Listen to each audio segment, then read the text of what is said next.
Combien de temps vous consacrez à la lecture des candidatures? Alors là, voilà, ouais, justement, c'est la question qui parlait de Welcome. Donc c'est Langston qui est dans le stream depuis un certain temps.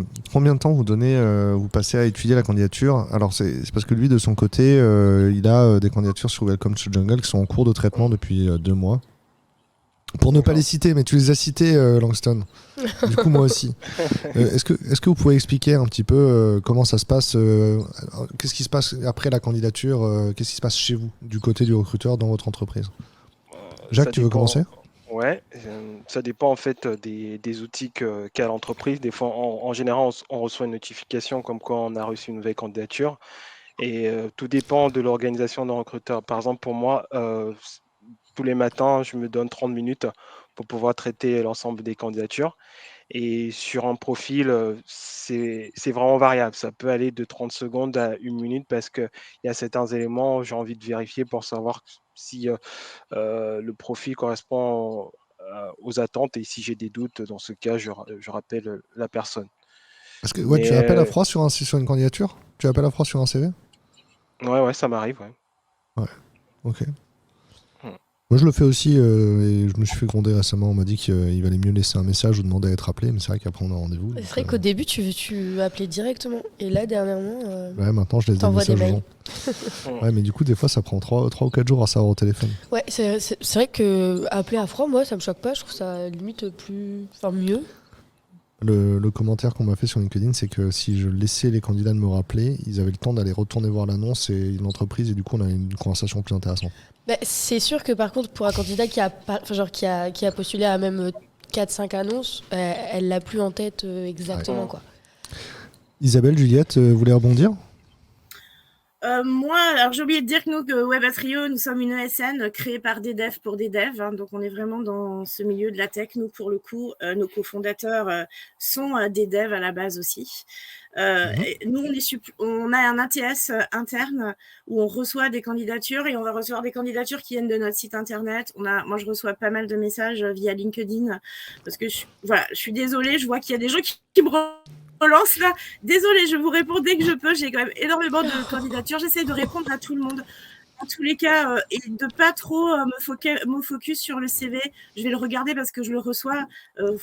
Quand on m'envoie quelque chose, j'essaye de le lire aussi. Et je vais regarder ce qui m'intéresse, c'est-à-dire les technos possédés et le parcours de la personne. Moi, ce que j'aime bien, c'est essayer de lire entre les lignes aussi.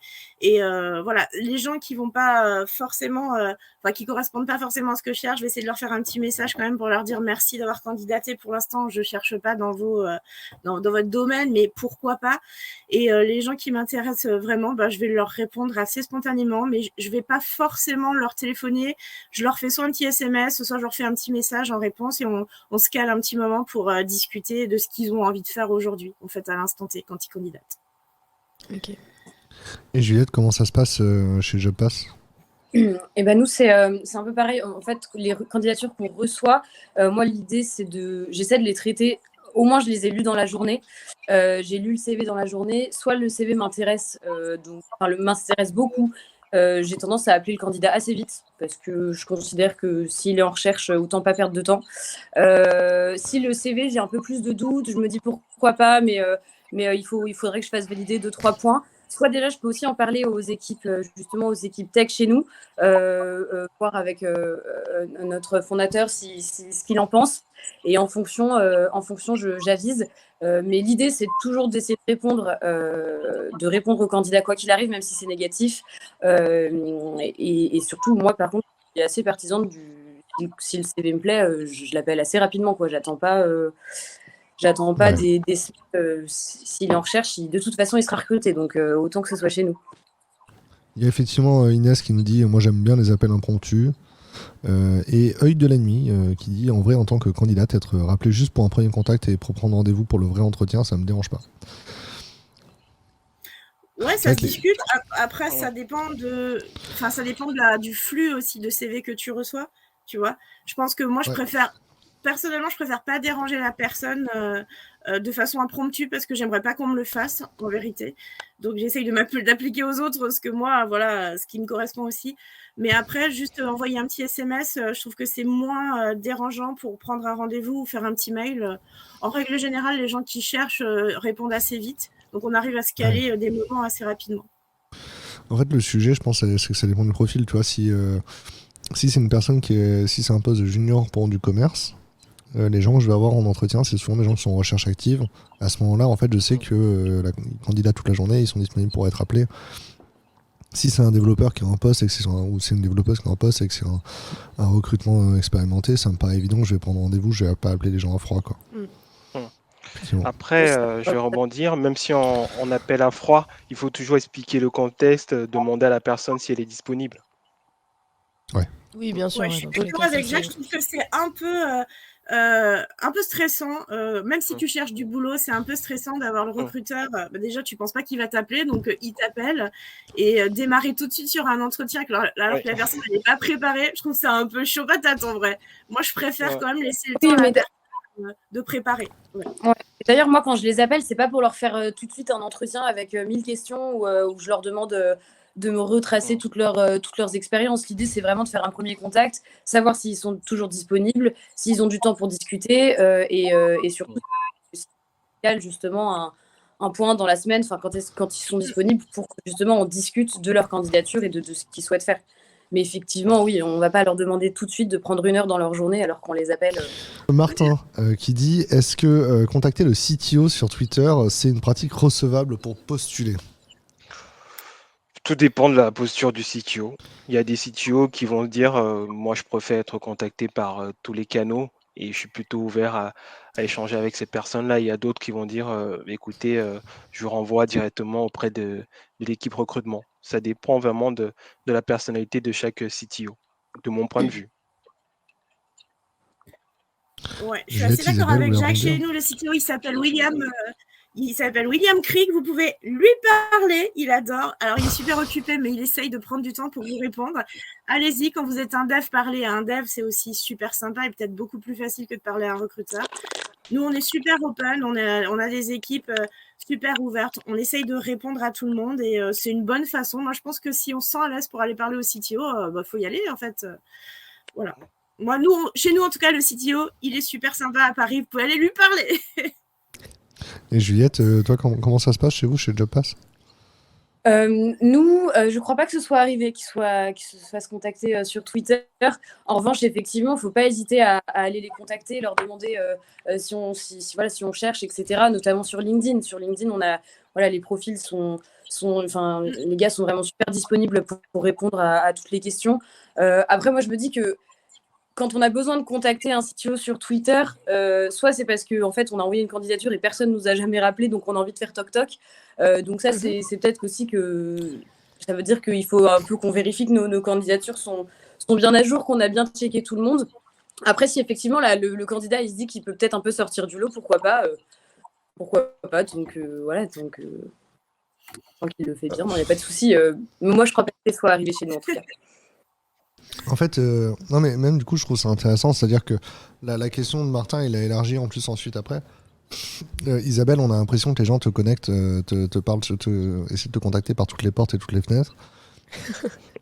Comment tu fais pour gérer toutes ces conversations ? Alors, tout le monde n'essaye pas de... Pardon, tout le monde n'essaye pas de me contacter par toutes les portes et toutes les fenêtres. Moi, j'ai juste... T'es une star, en fait, Isabelle. De construire mon LinkedIn. Non, je suis pas une star. Mais je suis partie du principe que construire mon LinkedIn, franchement, dans le chat, ils ont l'air de dire quand même. Ouvrir des portes, ça permet finalement aux gens, ça simplifie le rapport et la communication. Moi, je suis prête à parler à plein de gens. Je suis pas fermée. Je m'en fous que tu aies un bac plus 5 ou que tu aies un CAP ou que tu n'aies même pas ton bac. Moi, j'ai des gens chez moi qui n'ont pas le bac et qui sont genre juste géniaux. J'adore les autodidactes aussi. Et j'avais envie de laisser cette chance-là parce que c'est hyper compliqué quand tu cherches un boulot, quel que soit le domaine. Mais moi, je suis dans la tech, donc je parle un petit peu de ce que je connais aujourd'hui. Je trouve que c'est hyper compliqué de chercher un boulot et je pense qu'il faut que tu arrives à être simple dans ta façon de communiquer avec les autres. Donc, effectivement, quand tu es simple et que tu ouvres tes réseaux, oui, tu as plein de gens qui aiment te parler. Tout le monde ne convient pas et ne correspond pas à ce que tu cherches. Ça, c'est une réalité. Tout le monde n'est pas fait pour le milieu du dev aussi. Je suis désolée, j'espère que je ne vais pas m'attirer les foudres, mais c'est aussi une réalité. Mais ça te permet quand même, du coup, de brasser tu vois, d'avoir étendu ton réseau, de discuter avec des gens super intéressants et de voir comment tu vas pouvoir les intégrer à ton équipe. Est-ce qu'il faut que tu les fasses monter en compétences? Est-ce que c'est des gens qui ont des qualités intrinsèques que tu recherches et tu sais qu'en les mettant sur des postes spécifiques, ça va bien fonctionner? Donc moi, je suis plutôt dans cette logique-là, en fait.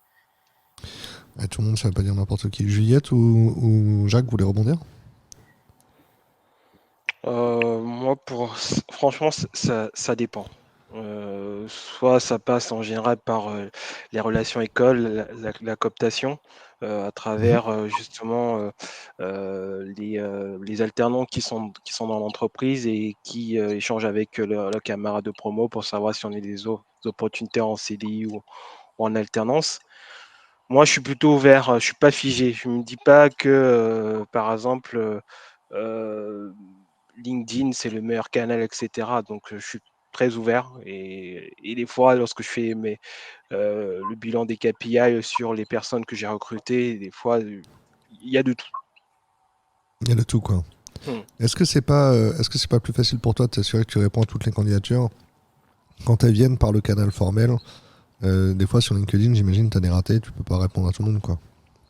Oui, après, je pense Quand qu'on je est dis dans la tous humains. messagerie, quoi. Ouais.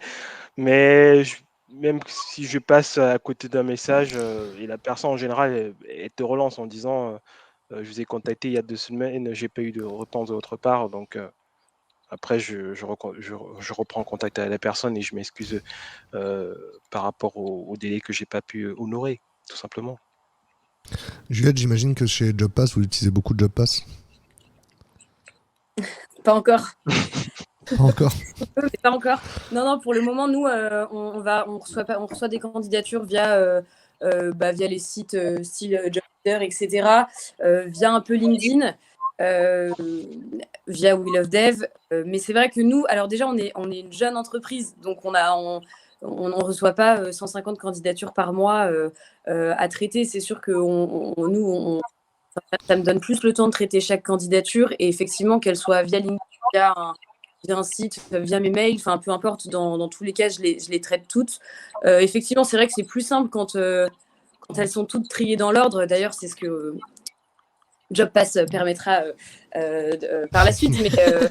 Mais voilà, toutes les entreprises recevront leur candidature de manière hyper claire. Mais non, après, que ce soit par LinkedIn ou par soit une candidature officielle, soit un message, si la personne elle est intéressée par JobPass, pour le moment, autant qu'elle tente sa chance. L'idée, c'est vraiment de pouvoir discuter et de voir si effectivement ce profil peut s'adapter et faire grandir, nous, la boîte. Donc, pareil, je ne suis pas fermée, quoi.